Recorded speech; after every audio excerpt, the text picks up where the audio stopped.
In the winter of 1902, two children were found alone in a stone farmhouse 40 miles outside Edinburgh. They were 7 years old, identical boys. Their parents had been dead for at least 6 weeks by the time anyone thought to check on the family, and when the local constable finally forced the door open, he did not find what he expected to find. He expected to find 2 starved corpses. He expected to find frozen bodies. What he found instead was 2 perfectly healthy little boys sitting at the kitchen table, quietly eating from a bowl of something warm. They had been alone for almost 2 months in the middle of a Scottish winter, and they were not thin, they were not sick, they were calm. They looked up at him when he came in, and one of them said very politely, "You are late." The boys were taken to the Craiglockhart Hospital for sick children in Edinburgh, where they were placed in a private ward for observation. The doctors could find nothing wrong with them physically. But within 3 days of arriving, something began to happen inside that ward that the staff could not explain. The boys were drawing, on every wall, every surface, with pencils, with chalk, with charcoal from the fire grate, with anything they could get their small hands on. And what they were drawing was the same image, over and over again, in perfect detail, from perfect memory. It was a city that did not exist, a city with buildings that no 7-year-old boy in rural Scotland could have ever seen, ever heard of, ever imagined. And when a visiting professor from the University of Edinburgh finally examined the drawings and compared them to old maps, old photographs, old records nobody had touched in 50 years, he sat down in the middle of the ward, put his hands over his face, and said one sentence to the nurse standing beside him. He said, "These children remember. This is the story of the Fenwick twins. This is what they drew. And this is what the drawings say about a world that we have been told, over and over and over again, was never here." Before we go any further, I want you to do one thing. In the comments below, tell me the name of the town or the city that you grew up in. Just the name, nothing else. Because by the end of this video, I promise you, you will look at the buildings in that town differently. You will look at the streets differently. You will look at the courthouse, the library, the old post office, the church on the corner that has been there longer than anyone can remember, and you will start to ask the same question the professor asked in that ward in 1902. Drop your hometown in the comments. Let's build the map together. To understand what happened in that ward, you have to understand what happened in the farmhouse first.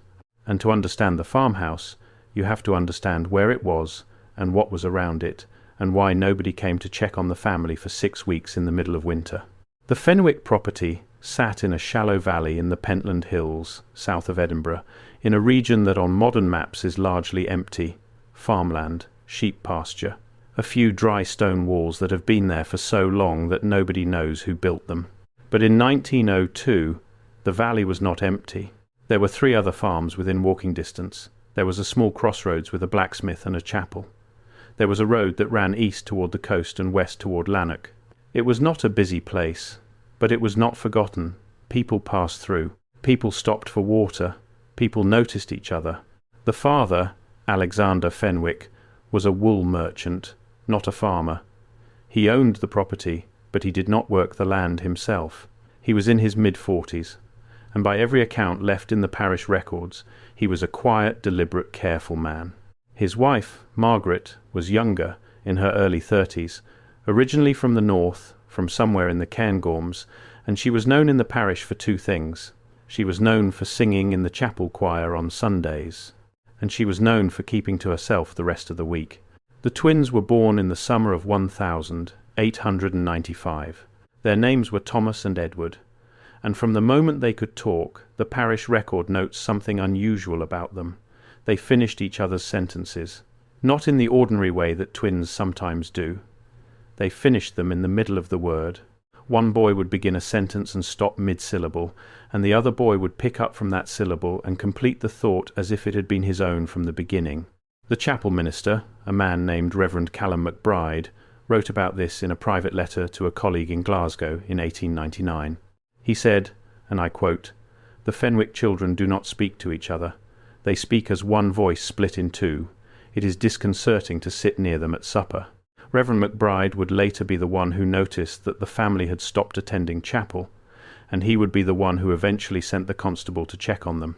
There is one more detail about Margaret Fenwick that the parish records preserve, and that becomes important later.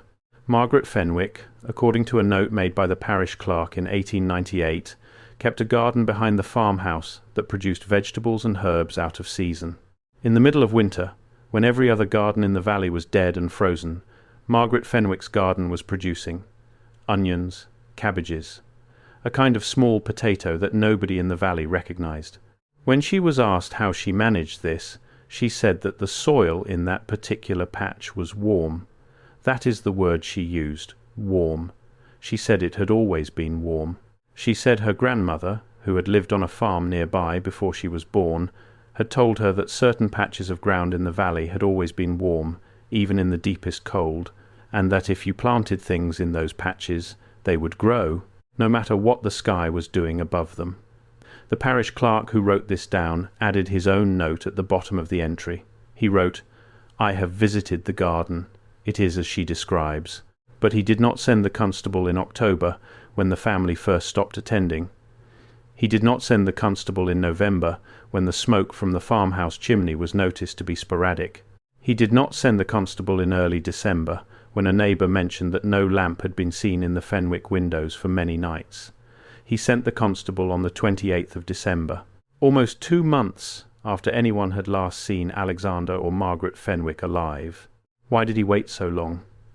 This is the first question that historians ask about the Fenwick case, and the answer that Reverend McBride gave, decades later in a memoir that was never formally published, is one of the strangest details in the entire record. He said that he had been receiving letters written in a child's handwriting, letters that said the family was well, letters that thanked him for his concern and asked him not to worry, letters that were postmarked from a village that did not exist. The village on the postmark was called Kirkholm. There is no Kirkholm in Scotland. There has never been a Kirkholm in Scotland. But the letters bore an official postmark, from an official post office, from a village whose name appears on no map, in no register, in no census, at any point in the recorded history of the country. Reverend McBride kept the letters in a wooden box until his death in 1934. The box was donated to the Edinburgh Historical Society. The letters are still there. You can see them if you know how to ask. The handwriting on all of them is identical, and every one of them ends with the same phrase, 2 words, "Come slowly." The constable's name was James Docherty. He was a young man, 26 years old, and he had been the parish constable for less than a year. He had never dealt with a death in the family. He had never dealt with a missing person. When Reverend McBride finally asked him to go up to the Fenwick farm on the morning of the 28th of December, Docherty took a horse, a lantern, and one other thing. He took his older brother. His older brother's name was William Docherty. William was a stonemason. He was not officially involved in the parish. He came along because James asked him to. And when they arrived at the farmhouse, the 2 brothers stood outside the door for almost 20 minutes before either of them touched it. James wrote about this later, in the official parish report, in language that is unusually direct for a police document of the period. He wrote, "The house was quiet in a manner that was not natural. There were no birds, there were no rats. The chimney was cold, but the door was warm." The door was warm. In the middle of a Scottish winter, in a house that had been closed and unheated for weeks, the front door was warm to the touch. The 2 brothers stood there, staring at each other. And after a long time, William Docherty picked up a stone from the wall and knocked 3 times on the wooden door. The door was opened from the inside. It was opened by one of the twins. He was clean. He was well fed. He was wearing a nightshirt that appeared to be freshly laundered. He looked up at the 2 men, and he said, "You are late," and then he stepped aside and let them in. Inside the farmhouse, the fire in the kitchen was burning. There was fresh bread on the table. There was a pot of stew, still warm, on the iron stove. There were 2 clean bowls set out for the boys, and a 3rd bowl set out for a guest, as if the boys had known that someone was coming.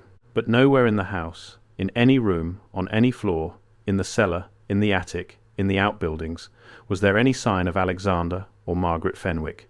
Not a body, not a note, not a personal item that seemed to have been left behind in a hurry. Their clothes were folded neatly in their bedroom drawers. Their shoes were arranged by the door. Their bed was made.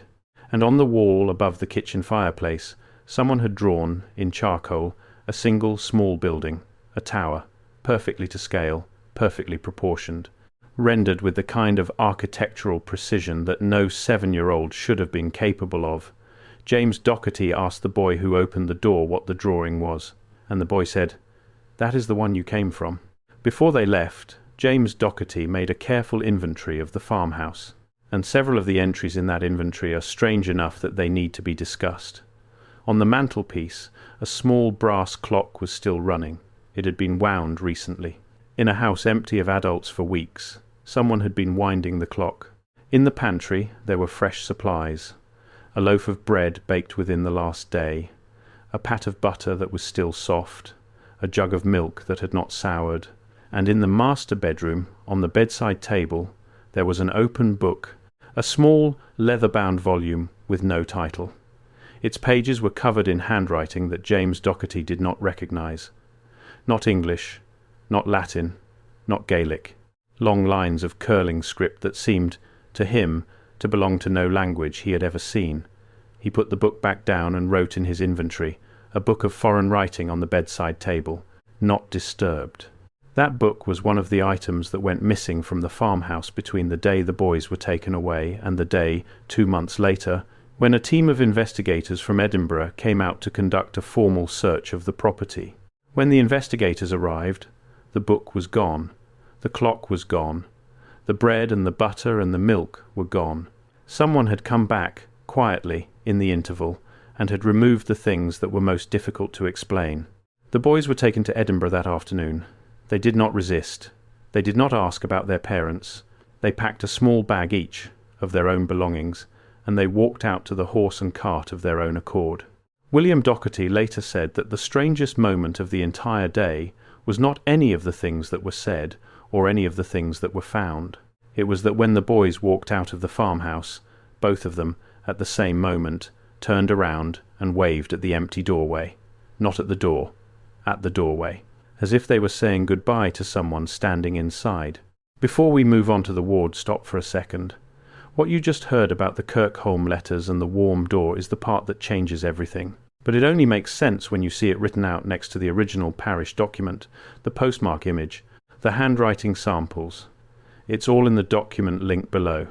Take 5 seconds right now, grab it, and then come back, because what comes next builds directly on it.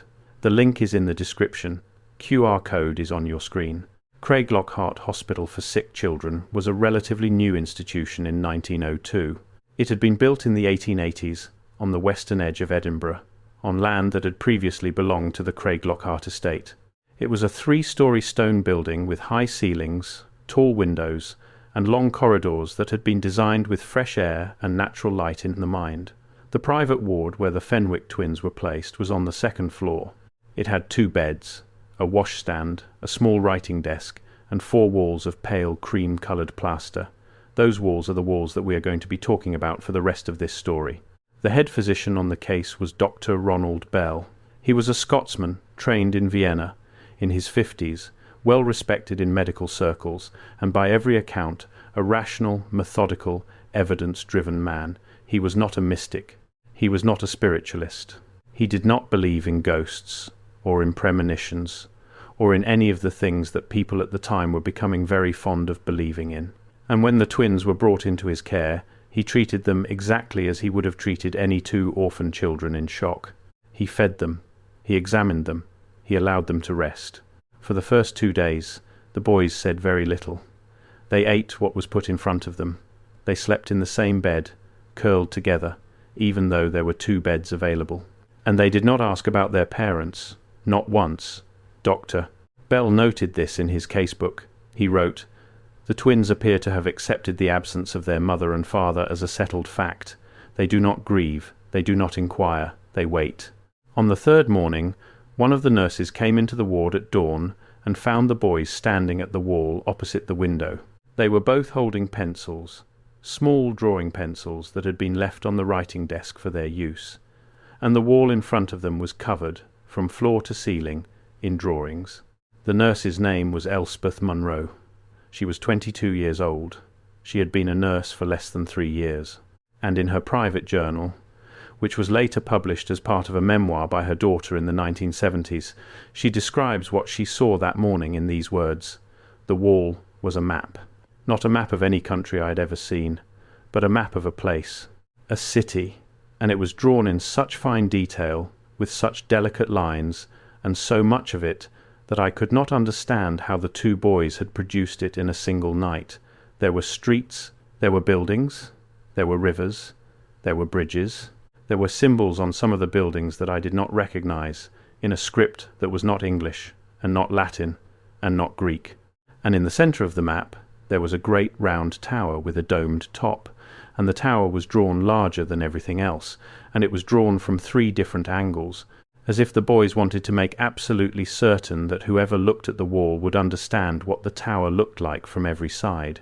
Elspeth Munro called for Dr. Bell.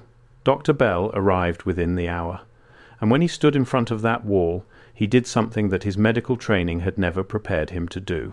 He asked the boys to explain the drawing, and Thomas Fenwick, or possibly Edward, because nobody could ever tell them apart, looked up at Dr. Bell and said in a perfectly ordinary voice, "This is home.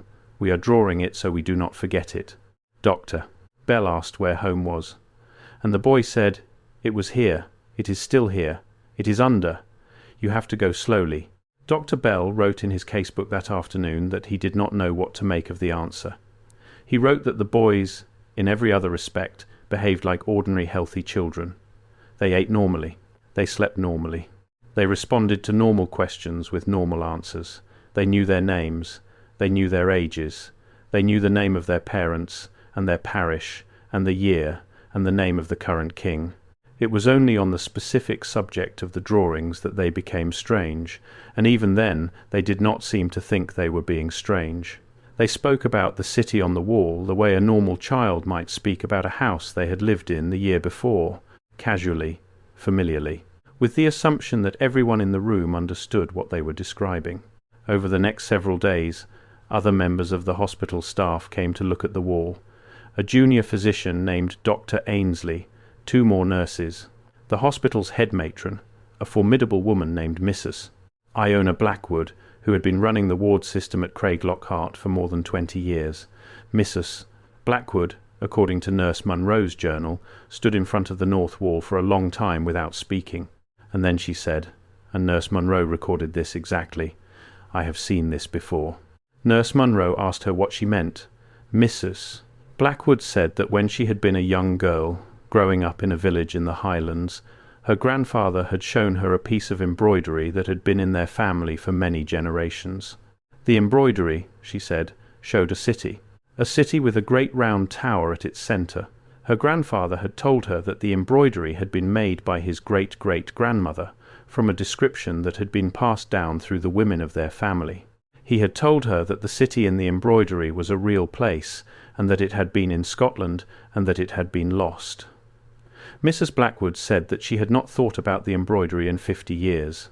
She said she had assumed it was a family story, a family legend, the kind of thing that old people told children to make the world seem more interesting than it was. She said she was going to write to her sister and ask if the embroidery still existed. Binam. The embroidery, according to the follow-up letter that Mrs. Blackwood wrote to Dr. Bell 3 weeks later, did still exist. It was in the possession of her sister, who lived in Inverness. Mrs.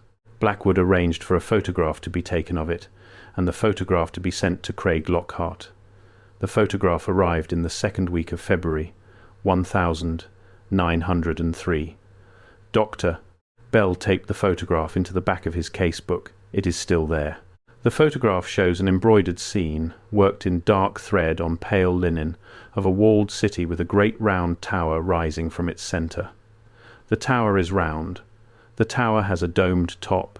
The tower has a spiralling pattern of windows ascending from base to peak. And around the crown of the tower, just beneath the dome, there is a ring of larger openings, like a circle of arches. It is the same tower.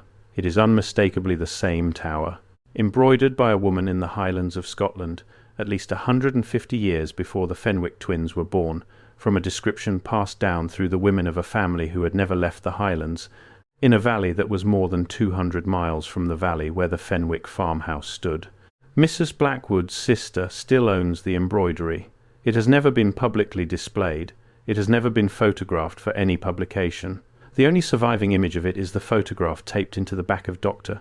Bell's casebook in the Medical Archive of the University of Edinburgh, where it sits, uncatalogued, on a shelf that most researchers pass without noticing. Over the next 11 days, the boys drew on every available surface of that ward. They drew on all 4 walls.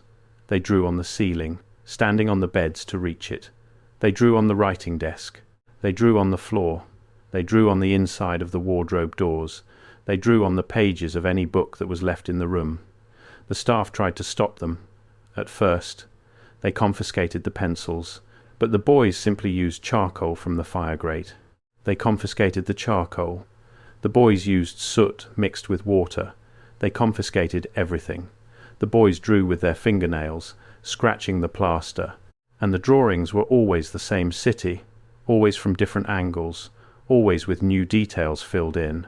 It was as if the 2 of them were working from a single memory, a single shared memory, and they were downloading it, room by room, street by street, building by building, onto every surface they could reach before that memory faded. Dr. Bell did what any responsible physician of the era would have done. He called in specialists. He called in a professor of psychology from the University of Edinburgh. He called in a linguist to look at the symbols. He called in an art historian to look at the architecture. And most importantly, for our purposes, he called in a man named Professor Ewan Fraser from the Department of Archaeology at the University of Edinburgh. Professor Fraser was an expert in the ancient buildings of Scotland. He had spent 30 years cataloguing every stone circle, every burial mound, every abandoned foundation, every strange piece of masonry in the country. If anyone in Scotland could tell Dr. Bell whether the city on the wall was a real place, it was Professor Ewan Fraser.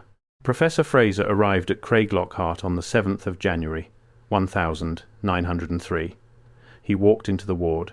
He stood in front of the north wall, which was the wall with the largest and most detailed drawing. He stood there for several minutes without saying anything, and then he sat down on the floor of the ward. Not on a chair, on the floor. He sat down cross-legged like a child, in his suit and his overcoat, and he covered his face with his hands. And this is the moment that Nurse Elspeth Munro recorded, word for word, in her journal. She wrote, "Professor Fraser sat on the floor for what seemed like a very long time. When he finally spoke, he did not speak to me, and he did not speak to Dr. Bell, and he did not speak to the boys. He spoke to himself. He said, 'These children remember. They remember what is under. God have mercy on us all. These children remember.'" What Professor Fraser had recognized on that wall, according to notes he made in his own private research diary, was the layout of a city that appeared on exactly one document in the archives of the University of Edinburgh, a document that was not, at the time, part of any public catalogue, a document that had been donated to the university in the 1840s by a private collector, and that had been filed away in a locked cabinet in the basement of the old library, and that only 3 people at the university were even aware existed. The document was a map. The map was hand-drawn. The map was labelled in a script that had never been formally translated. And the map showed a city with a great round tower at its centre, with streets running in a specific radial pattern, with symbols marking specific buildings that matched the drawings on the walls of that ward down to the smallest detail. The map was dated.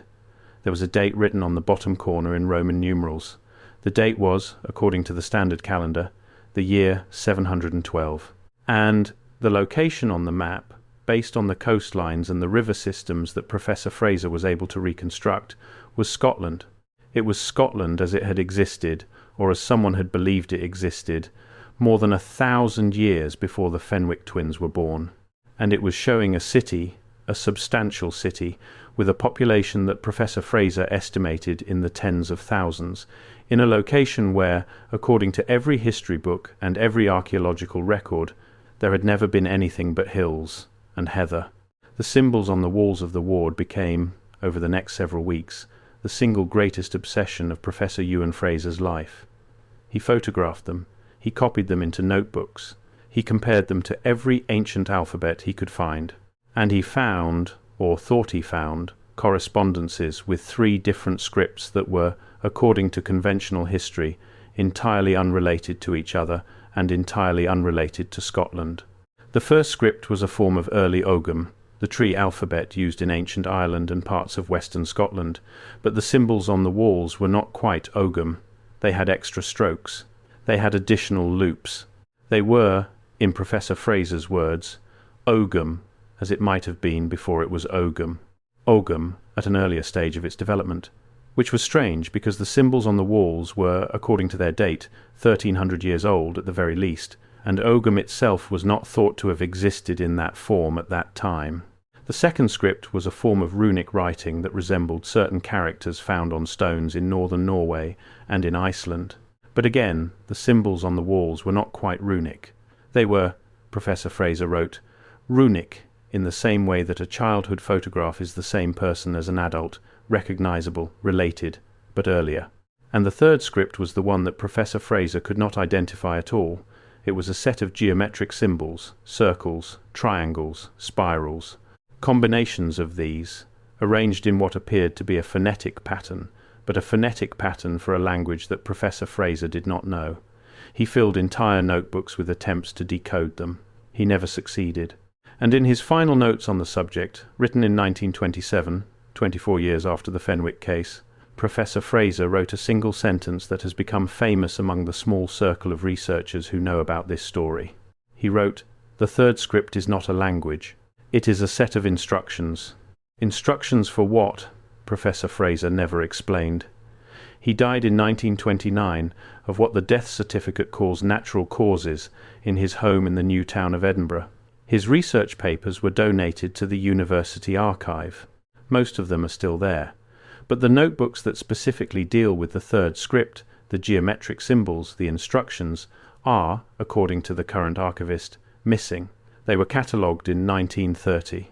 They were seen by a researcher in 1954, and at some point between 1954 and the present day, they left the archive, and nobody knows where they went. Let us return to the drawings themselves. Let us return to the tower, because the tower is the key to the entire Fenwick case. The tower is what appears on every wall, on every ceiling, on every scrap of paper the boys touched. The tower is what the map in the University Archive shows at the centre of the city. The tower is what the boy drew in charcoal above the kitchen fireplace in the farmhouse, and it is what he told James Docherty was the one you came from. The tower, in the drawings, is a specific shape. It is round. It is tall. Professor Fraser estimated, based on the proportions in the drawings and comparing them to the scale of the surrounding buildings, that the tower would have been between 60 and 80 meters tall. It has a domed top.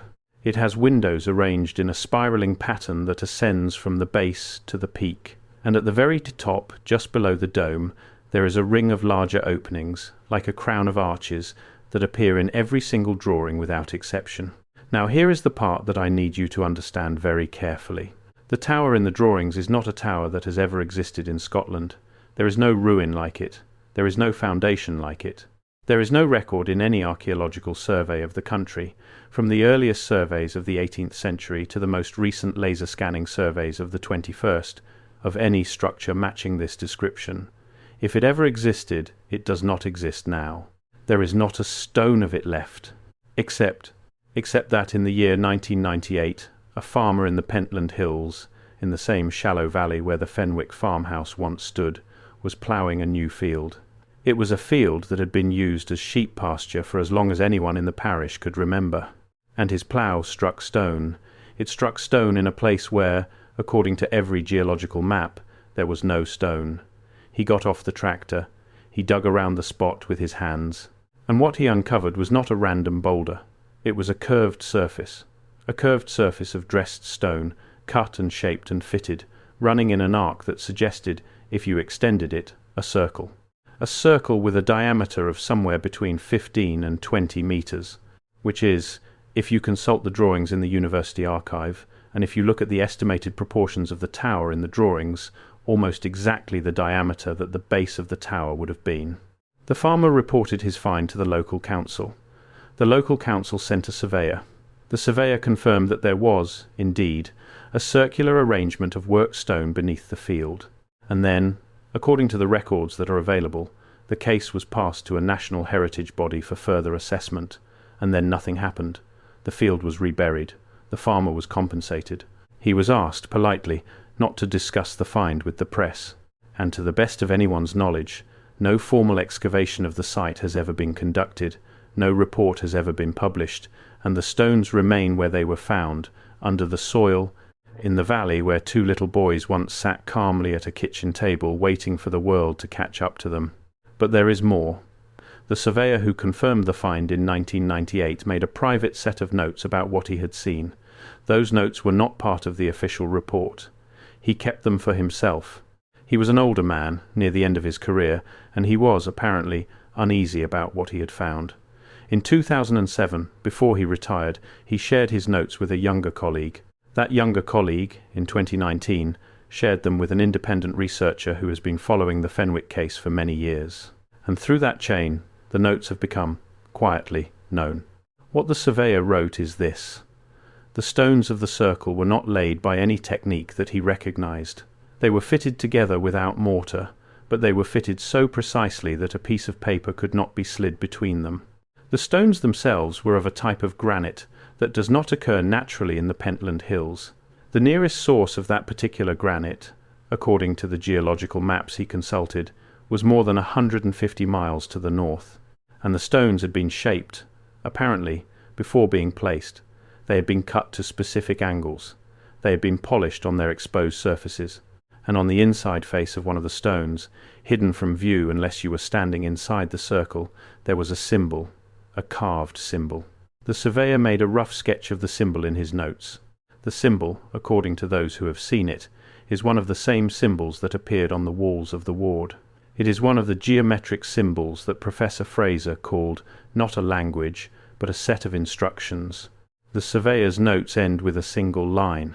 He wrote, "I told the council that the circle should be preserved and studied. They agreed. Then they told me the site had been reclassified. I do not know by whom. I never received a reason. The site is on no map that I can find. It is not on the National Heritage Register. It is not on the archaeological priority list. It is, so far as any official record indicates, a normal sheep pasture. It is not. For most of their time in the ward, the boys did not speak much. They drew. When they spoke in short, deliberate sentences, and only when directly asked a question. But there were 3 occasions, according to the records kept by Dr. Bell and Nurse Munro, when the boys spoke at length. And on all 3 of those occasions, they spoke about the same thing. They spoke about a place that had been here, in Scotland, in the valley where they had been found, and that had been, in their words, taken down. The first occasion was on the morning of the 7th of January, the same day that Professor Fraser arrived. Before Fraser arrived, one of the boys woke up early, sat up in bed, and said to Nurse Munro, who was on the night shift, "The city is still under. It is not gone." "It is only quiet." Nurse Munro asked him what he meant. He said, "The stones are still there. The stones, remember. When you walk on the ground, you are walking on the roofs." The second occasion was on the 10th of January, 3 days after Professor Fraser's first visit. Dr. Bell had asked both boys, together, to describe how the city had come to be under the ground. And the boys, speaking in that strange alternating way of theirs, where one would begin a sentence and the other would finish it, described what they called the coming down. They said that a great cloud had come over the city, not a cloud of weather, but a cloud of something else, and that the cloud had been heavy, and that everything the cloud touched had been buried in a substance that they described as being like mud, but not mud, like earth, but not earth, like something that had fallen from the sky and hardened into ground. They said that the cloud had come suddenly, and that the people of the city had not had time to leave, and that most of them were still under, and that if you dug in the right places, you would find them, still sitting in their houses, still standing at their windows, still holding whatever they had been holding when the sky came down. Dr. Bell asked when this had happened, and the boys, in unison, said, "Before this world was named." The third occasion was on the 14th of January. It was the last time the boys spoke about the city at length, and it was the strangest conversation of the three, because on this occasion the boys were not describing history. They were, as far as Dr. Bell and Nurse Munro understood them, describing something that was still happening, or that was going to happen, or that had always been happening. They said that the city was not gone, and that the tower was not gone, and that the people were not gone. They said that the city was still there, and that it could be found, and that if you knew how to look, you could see it. They said that in certain buildings, in certain streets, in certain corners of certain towns, you could still see pieces of the old city that had never been fully buried, buildings that were older than the towns around them, foundations that did not match the walls above them, doors that were the wrong size, windows that were the wrong shape, streets that ran in patterns that did not match the plan of the town. One of the boys said, and this is quoted verbatim in Nurse Munro's journal, "You have built new houses on top of the old ones, but the old ones are underneath, and sometimes, when you build, you use the old stones without knowing what they were, and so the old city is still in your new city. Piece by piece, room by room, if you know how to look, you can see it, you can walk through it, you can find the doors." The doors. The boys used the word doors more than any other word in that final conversation. They said that there were doors in certain places that led from the new world back into the old world. They said that the doors were not always in buildings. Sometimes they were in fields, sometimes they were in hillsides, sometimes they were underwater, and they said that people passed through the doors more often than anyone realized. They said that most people who passed through did not know they had done it. They said that some people came back, and they said that some people did not. Dr. Bell asked the boys where the door was in the valley where they had been found, and both boys looked at him at exactly the same moment and said, "It is in the kitchen, under the table." Dr. Bell did not write down what he thought about that answer. He simply recorded it exactly as it was spoken and moved on. But we know, from a letter he wrote to a colleague in London the following week, that he took the answer seriously enough to make arrangements to have the Fenwick farmhouse examined. He wrote to the parish constable, James Docherty, and asked him to go back to the farmhouse and to lift the flagstone in the kitchen where the boys had said the door was. James Docherty did, as he was asked. He went out to the farmhouse in the second week of January. He took his brother William with him again, because William was a stonemason and knew about lifting stones. And, in the report that Docherty filed with Dr. Bell, he described what they found. The flagstone in the kitchen, under the table, was slightly larger than the flagstones around it. It was a different colour. It was slightly darker. It had been laid, apparently, at a different time than the rest of the floor. William Docherty said that in his professional opinion, the surrounding floor was original to the farmhouse, which had been built in the 1830s, but that the central flagstone under the table was older. Much older. He could not say how much older. He could only say that the stone was of a different composition, and that the way it had been shaped and finished was not consistent with any Scottish stonework of the last several hundred years. They lifted the stone. Underneath it they found a shallow chamber. The chamber was about 3 feet deep and roughly the same width as the flagstone above it. The walls of the chamber were lined with dressed stone, fitted together without mortar. The bottom of the chamber was paved with smaller stones, and in the centre of the bottom there was a metal ring, set into the stone. They did not pull on the ring. James Docherty wrote in his report that neither he nor his brother felt inclined to pull on the ring. They looked at it, they discussed it, and then they put the flagstone back in place, exactly as it had been, and they left the farmhouse, and they walked out to the horse and cart in silence, and they rode back to the parish, and they did not speak of the ring to anyone else for a very long time. Dr. Bell received the report. He filed it in his case book. He never followed up on it, and the flagstone, so far as anyone can determine, was never lifted again. The farmhouse was demolished in the 1930s, and the flagstones were, according to the demolition record, carted away for use in local road repairs. Which specific flagstone went where, no one recorded. The metal ring, the chamber, the door under the kitchen table, is somewhere in the valley now, buried under 30 centimetres of gravel and asphalt, on a country road that runs past the field where the farmer struck stone. On the morning of the 16th of January, 1903, The Fenwick twins were gone. The ward door was locked from the outside, as it had been every night. The window was closed and latched from the inside. The night nurse, a woman named Margaret Sinclair, had checked on the boys at midnight, at 2 in the morning, and at 4 in the morning. On each of those checks, the boys had been sleeping in the bed they shared, curled together, breathing quietly. At 6 in the morning, Nurse Sinclair went to wake them for breakfast. The bed was empty, the room was empty, the window was still latched, the door was still locked. And on the wall, above the empty bed, there was one final drawing. It had not been there the night before. Nurse Sinclair swore this. She swore it to Dr. Bell. She swore it to the police. She swore it in the official inquiry that followed. The wall above the bed had been blank at 4 in the morning, when she had last looked at it, and at 6 in the morning it was covered. What was on the wall was a single, enormous image. It was the tower, but it was not the tower as the boys had drawn it before. This tower was not standing. This tower was rising. It was drawn as if it were coming up out of the ground, with soil and stone falling away from its sides, and around the base of the tower, drawn in a ring, were tiny figures, human figures. Hundreds of them, all of them facing outward, all of them with their hands raised. And in the sky above the tower, drawn very small but very clear, were 2 figures. 2 identical figures, 2 little boys, holding hands, rising. The police searched the hospital. They searched the grounds. They searched the surrounding neighbourhood.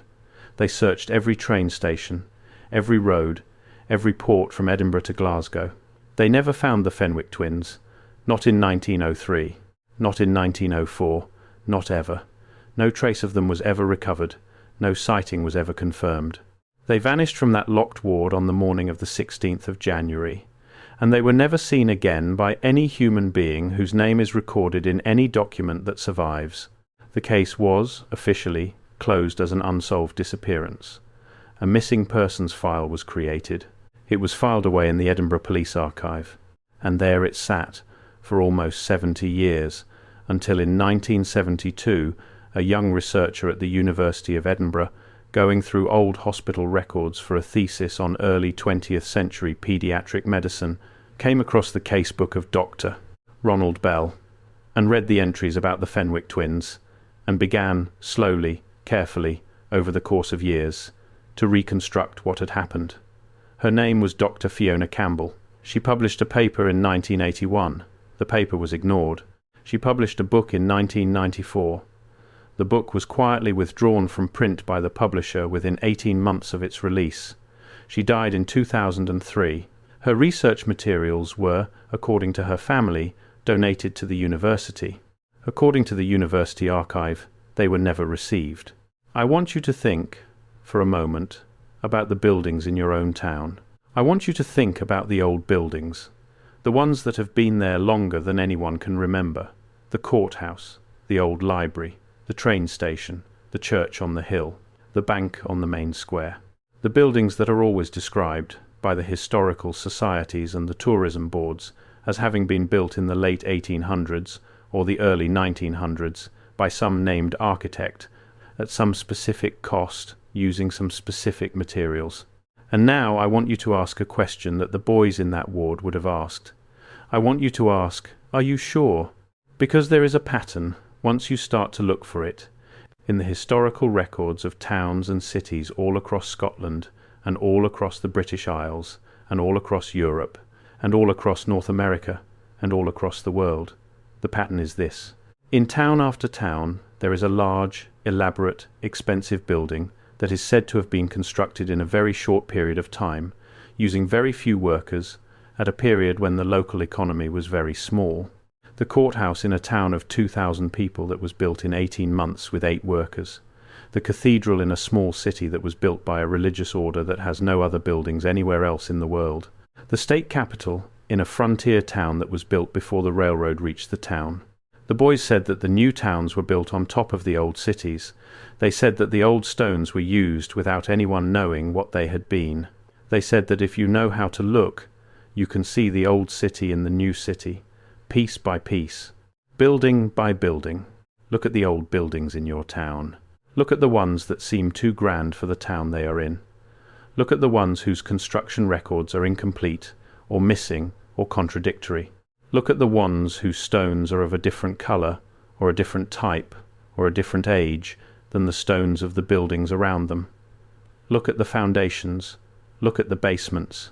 Look at the parts of the buildings that nobody ever explains, because nobody ever asks.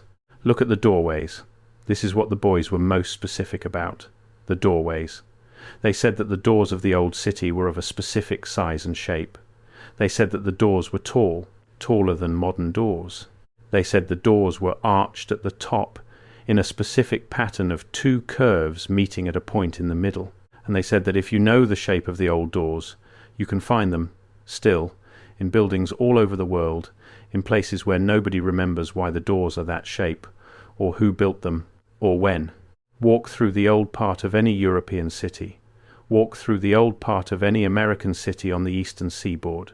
Walk through the old part of any city in northern India, or in eastern Russia, or in western China. Look at the doorways of the oldest buildings.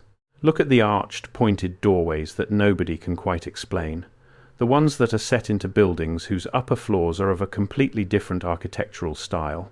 The ones that seem, when you look at them carefully, to have been there before the rest of the building. The ones whose stone is of a different color, a different weight, a different age. The boys said that these are the doors of the old city. They said that most of them are sealed now. They said that some of them are not.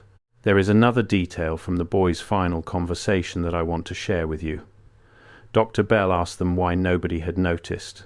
He asked them why nobody had looked at the buildings, at the streets, at the strange patterns in the old parts of the cities, and understood, and one of the boys said, in the same calm voice he used for everything, "You do not look because you were told not to look.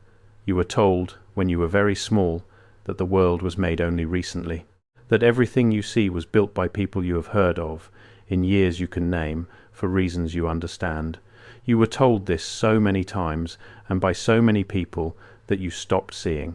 When you walk past an old building now, you do not ask when it was built. You know when it was built, because someone told you, and the someone who told you had also been told, and the someone who told them had been told, and back, and back, and back, until you find the ones who did the telling, and they were the ones who buried the city." Dr. Bell asked who they were, and the boy said, "You already know.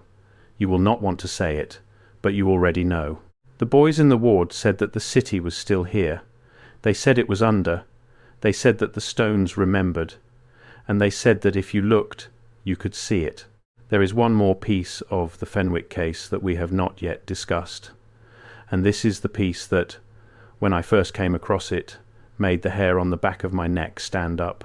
This is the piece that, once you know about it, you cannot stop seeing. The map in the university archive, the map that Professor Fraser recognized, the map from the year 712. That map does not show a single city. It shows a network. It shows a network of cities, connected by roads, all across what is now Scotland, and beyond Scotland. The edges of the map extend into what is now England, and what is now Ireland, and what is now the North Sea. And the map, at its edges, is not blank. There are notations, there are markers, there are little symbols indicating that the network of cities continues beyond the boundaries of the map itself. The map is not a map of a country. It is a map of a section of a much larger country, a country that, according to the map, covered most of northern Europe, and that had, at its centre, dozens of cities like the one the boys drew on the walls of the ward, cities with round towers, cities with radial street patterns, cities with populations in the tens of thousands. And every one of these cities, according to the map, was located in a place where, today, there is nothing. No ruin, no foundation, no recorded history. In the case of some of them, there are modern towns and cities built directly on top of the locations marked on the map. In the case of others, there is only farmland, or forest, or bog, or the sea. Professor Fraser, in his final notes, made a list of the locations on the map, and he attempted to identify each one with a modern place. He was able to make matches for 11 of them. 11 modern cities in the British Isles that sit directly on top of locations marked on the ancient map. He never published the list. But the list survives, in a copy that was made by a colleague of his in 1928, and that copy is now held in a private collection in Aberdeen. I have seen a photograph of the list. I am not going to read the 11 names out loud in this video, but I will tell you this. Every single one of the 11 modern cities on the list is famous, today, for having an unusually old and unusually grand central building, a cathedral, a castle, a tower, a hall, a building that everyone in the city takes for granted, that everyone assumes has always been there, that everyone believes was built by their ancestors in some specific century for some specific purpose. And in every one of these 11 cities, if you go to the local historical archive and ask when the building was constructed, you will be given a date. And if you look at the sources for the date, you will find that the sources are, in almost every case, secondary. They cite earlier sources. Which cite earlier sources? Which cite, at some point, a single original document, or a single original chronicle, or a single original tradition, from which every subsequent date is derived. And in almost every case, when you go looking for that original document, it is either lost, or damaged, or held in a private collection, or catalogued in a way that makes it very difficult to consult. This is not a conspiracy. This is not a cover-up. This is simply what the historical record actually looks like when you touch it directly. It is not solid. It is a thin crust of paper laid over a great silence. And the boys in the ward, at the beginning of the 20th century, in a private hospital room in Edinburgh, said, "You have built new houses on top of the old ones, but the old ones are underneath." And sometimes when you build, you use the old stones without knowing what they were. Consider what this would mean, if it were true. Consider it seriously for a moment. Consider what it would mean if every major city in the Northern Hemisphere was, in fact, built on the bones of a much older civilization. A civilization that had been technologically capable of building tall stone towers, of laying out cities on radial patterns with precise geometric symmetry, of producing a form of writing that was not yet fully any of the scripts we know today, but that seemed to be an ancestor of several of them at once.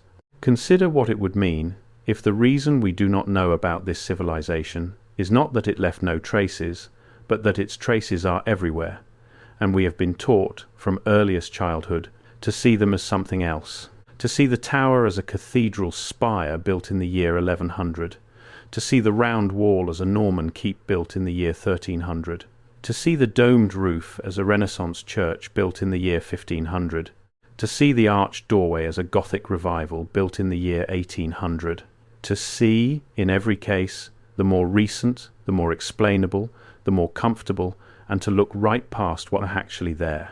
The boys said that the trick was in what you were told when you were young. They said that once you have been told a thing, over and over, by voices you trust, it becomes very difficult to see anything else, even when the other thing is standing right in front of you, even when it is under your feet, even when it is the very building you are standing in. I want to end with the valley.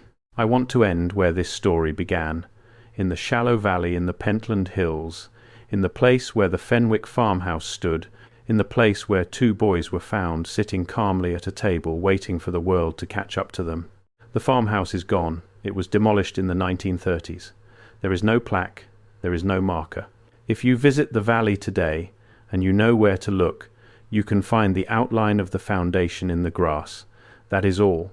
The stones were carted away. The wood was burned. The land was returned to pasture. But the field where the farmer struck stone in 1998 is still there. And the stones are still there, under the soil, uncatalogued, unexcavated, unstudied.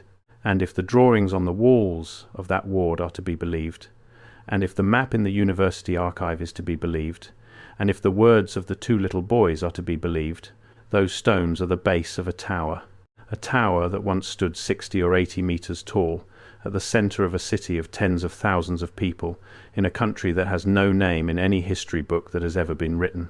There is one final detail from the case that I want to leave you with. It is a detail from Nurse Munro's journal. It is dated the 15th of January, 1903, which was the day before the boys disappeared. Nurse Munro was on the day shift. She had brought the boys their breakfast. She was sitting in the ward, watching them eat, and one of the boys, without looking up from his bowl, said to her, "You will not remember us." Nurse Munro asked him what he meant. The boy said, "Tomorrow we will go, and after we go, in a little while, you will forget that we were here. Everyone will forget. The doctor will forget. The nurses will forget. The professor will forget. Only the walls will remember. And when someone paints over the walls will forget too, and then it will be as if we were never here at all."